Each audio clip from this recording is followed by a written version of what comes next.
Welcome, welcome, welcome. I'm Dr. Arnold Nerenberg. It's my pleasure and privilege to be here with you to present to you very valuable insights, inspirations, and experiences of a lifetime. I'm 79 years of age. I've been in clinical practice well over 46 years. The title of today's presentation is How to Increase the Positivity of Your Thoughts, Words, Actions, and Dreams. How to increase the positivity of your thoughts, words, actions, and dreams. We all need that. We all would like more positivity in those areas, without exception. Why? Because there's a natural proclivity towards having negativity particularly of thoughts. And many of us have dreams that are on the unpleasant side. Not all, but most of us have that. Something fearful is going on typically, or something unpleasant. So the system I present to you will impact in a positive way all those areas of your life, your thoughts, your words, your actions, and your dreams. Now, there's an overwhelming propensity towards negativity. Why? Because we need to see what's going wrong so we can survive, take care of this pain, take care of this threat. So there's this whole threat aspect. I'm paying attention to that. There's a survival function in that. However, there's also a great survival function in seeing the positivity and seeing the good side of things. It's very healthy for us psychologically. It keeps things in perspective. It's good for us psychologically and even physiologically. Now I'm going to give you 4 of the most positive and powerful thoughts in the universe. So these thoughts are really going to increase your positivity. But first I want to demonstrate a power that you have to choose positivity. Yes, I want to demonstrate you have this power right at this moment to choose positivity.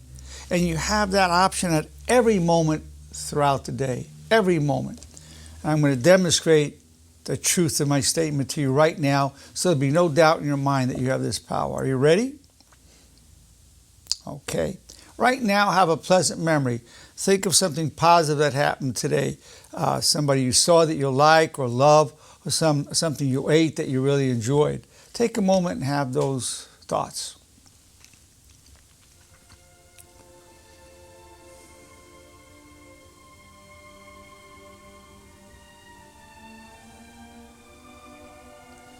Now, I know that you did that naturally, effortlessly, and rapidly. I also know that if you ask a 6-year-old to do it, he or she can do it rapidly and naturally as well. Now, what did you just demonstrate? You weren't thinking about that before I asked you to. That came out of nowhere. So you chose the polarity of your thought. It was positive. It wasn't negative. It wasn't neutral. It was positive. It was pleasant. And you chose the time dimension. It was the past. It wasn't the present. It wasn't the future. It was the past. That's an enormous power. And you have that power at any moment to make those choices. We have that volition. And that's the good news for you to remind yourself of it and your loved ones. Now, just to further illustrate the point, have a pleasant anticipation. Think of something. Could be a meal, seeing somebody, an event that you're looking forward to. Take a moment and have a pleasant anticipation.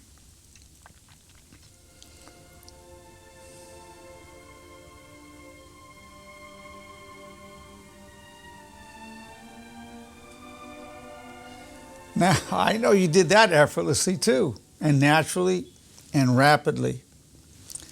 6-year-old could do that. It's just inborn in us.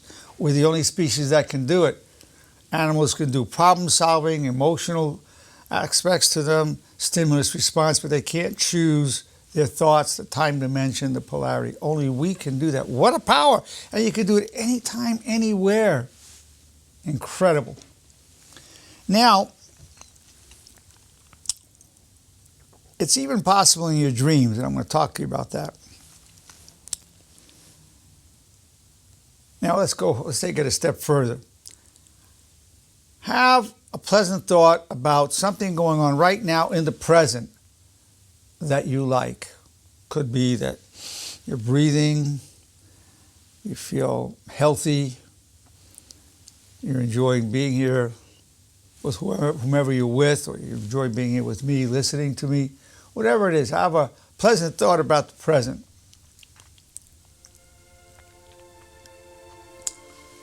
You did that effortlessly, naturally, and rapidly. That's a beautiful thing. So you can enjoy and have a positive thought about the past, the present, the future. It's in your control. Now, let's take it even a step further. I'm going to give you a specific thought. Have this thought 3 times. I wish you well. You did it effortlessly, naturally, rapidly. You could choose the specific content. You know, you can choose the specific content. You can choose how many times you're going to think that content. Look at the full magnitude of your power. And that's the whole secret for how to increase the positivity of your thoughts, words, and actions, because you can do that anytime. And you know what's really unusual about this, strange? Nobody ever told us. It's so much a part of us. Other than hearing it from me, you've never heard it before, and you'll never hear it again.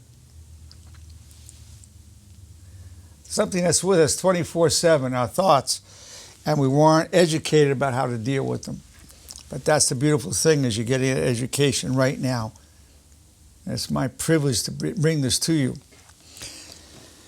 So now I'm going to give you the 4 most positive, most powerful thoughts in the universe. I call them the 4 commandments of honor. They are these.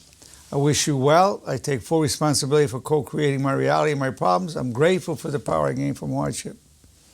Very powerful. Then you have a choice of 1 or 2. Either if you believe in God as I do, God, your wish is my only wish, or if you prefer not to address God, I seek always to serve my highest values.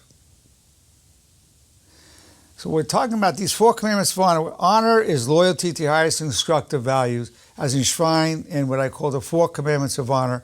They're called commandments because you're commanding the positivity, the honorable thoughts that are already within you. It's already in you to arise into manifestation in consciousness, in thoughts, words, and actions. Extremely powerful. Now, to really follow this path, you want to commit your life to those 4 commandments of honor. Commit your life to it. How do we do that? We take a pledge. We agree to repeating it 3 times a day, morning, afternoon, and night, which then inundates you at a cellular level with this positivity. For how long? For the rest of your life. So here's the pledge. As a disciple of honor, I pledge myself for all the days of my life to the 4 commandments of honor.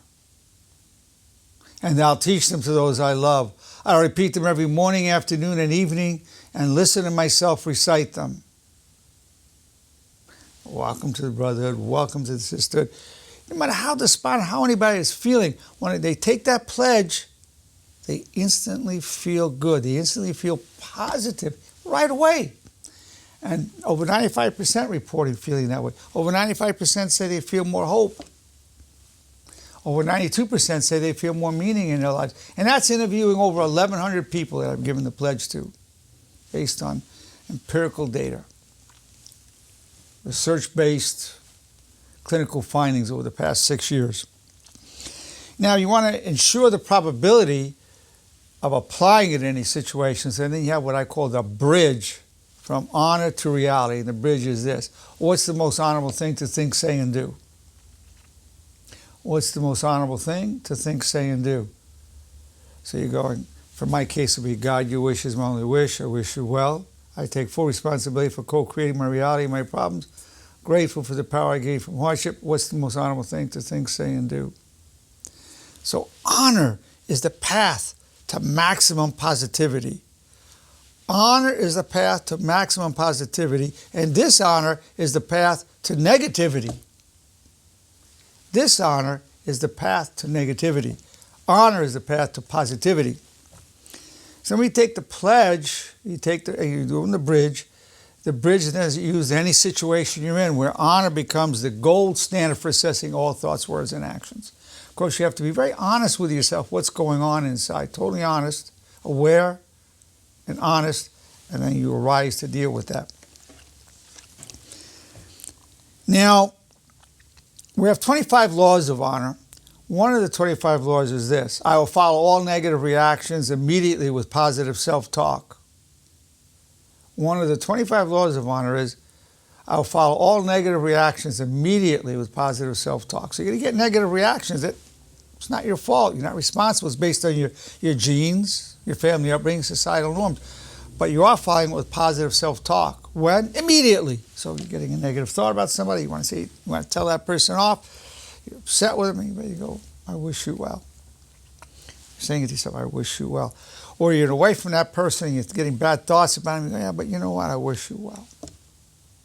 Or I co-created that problem. I can't totally blame him for it. I'm involved in it too.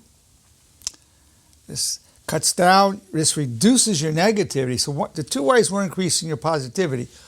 One is to directly, and the other is to reduce your negativity. We're reducing your negativity and increasing your positivity. Now,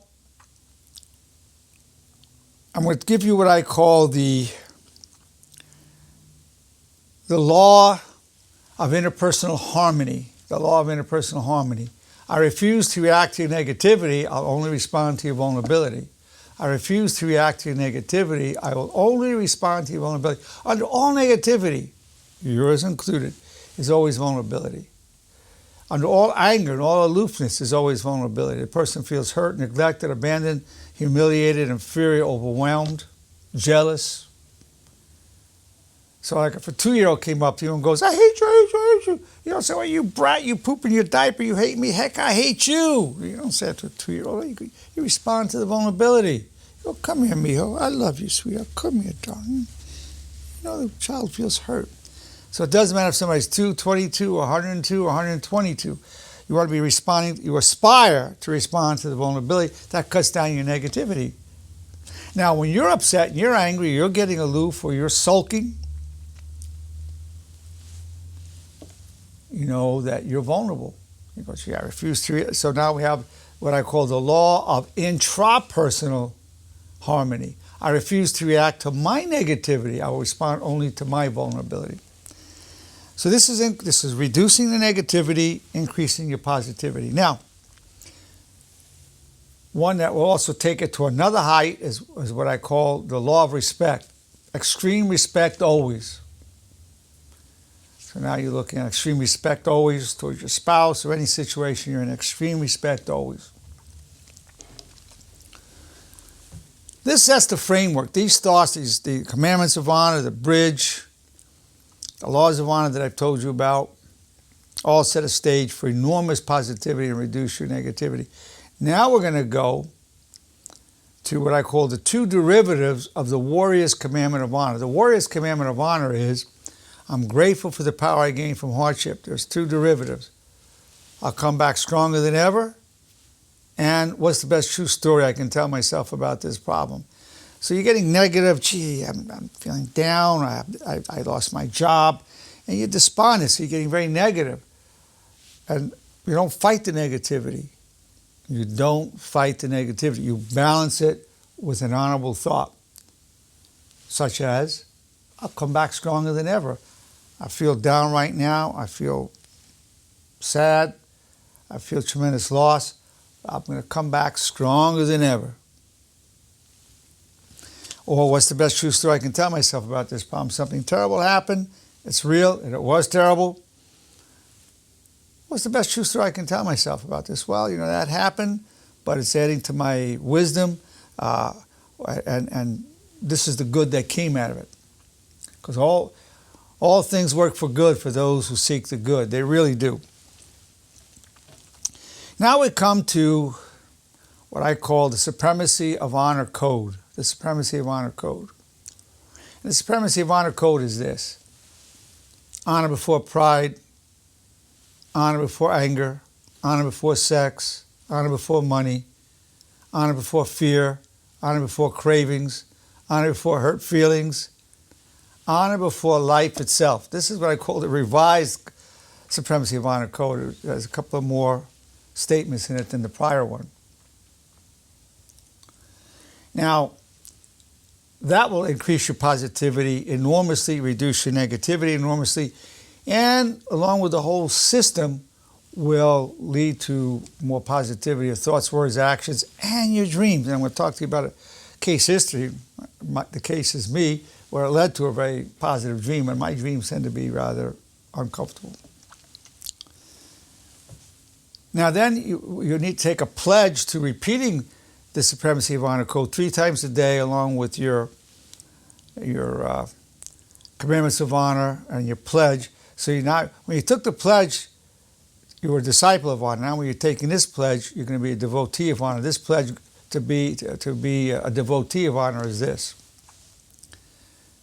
As a devotee of honor, I pledge myself all the days of my life to the Supremacy Code of Honor. And I'll bring it to the world for a more just society. So this is one where you're bringing it to the world. For what? A more just society. The pledge to be a disciple of honor, you're bringing it to yourself and to your loved ones. So this is the full picture. Now this is entering into the honor movement. And the motto for the honor movement is honor to the people. Honor to the people. Now this is the full system. The full system. The 4 commandments of honor, the bridge, the law of respect, the 2 derivatives of the warrior's commandment of honor, the law of interpersonal harmony, the law of intrapersonal harmony, law of respect, and then the Supremacy of Honor Code. Very simple. You already believe in these principles. It's beautiful. Now I'm going to give you a case history with myself. Keep in mind, most of my life, my dreams have been on the unpleasant side. Not exactly nightmares, but unpleasant. So the other night, I had this dream where a person had a gun on a guy in a car. I didn't know the guy with the gun. I didn't know the guy in the car. And I was right near him. And I was pretty frightened. I really didn't want to get involved. But honor before life, I had to get involved. So I didn't jump the guy. I didn't take a bullet for the guy.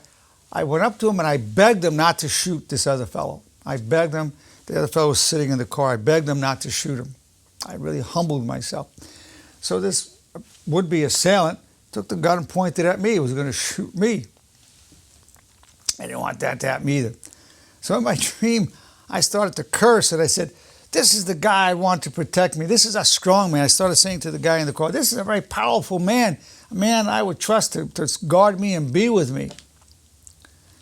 What happened? He started smiling. We became friends and we became a connection. And then I asked him, go with this guy in the car and protect him. And they got in, they drive off to protect this guy, the guy he was going to kill. Believe me, that's a very unusual dream for me. Very unusual because they typically are what you call negative or unpleasant. And I trace this back to being a disciple of honor and a devotee of honor. So there's one case history right there. Plus, I've noticed over time that my dreams were moving in a more constructive direction. So this is how to increase the positivity of your thoughts, words, actions, and dreams. It's been my pleasure, and I mean it, my privilege to present to you these very valuable ideas and insights. Thank you.